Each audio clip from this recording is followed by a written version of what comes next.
నమస్కారం ఈటీవీ ప్రేక్షకులకు గణతంత్ర దినోత్సవ శుభాకాంక్షలతో సుప్రభాత ఘంటారావానికి స్వాగతం. ముందుగా ప్రధాన అంశాలు.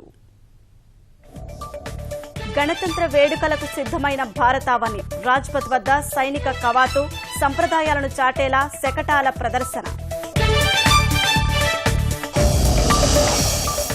ఉగ్రదాడుల ముప్పు ఉందని నిఘా వర్గాల హెచ్చరికలు, శత్రు దుర్భేద్యంగా ఢిల్లీ, దేశవ్యాప్తంగా భద్రత కట్టుదిట్టం.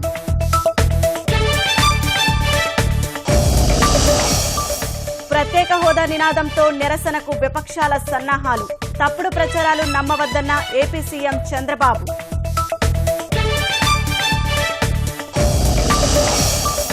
ఎన్టీఆర్ నమూనా మ్యూజియాన్ని సందర్శించిన చంద్రబాబు, అన్నకు భారతరత్న ఇచ్చేంత వరకు పోరాడతామని ప్రకటన.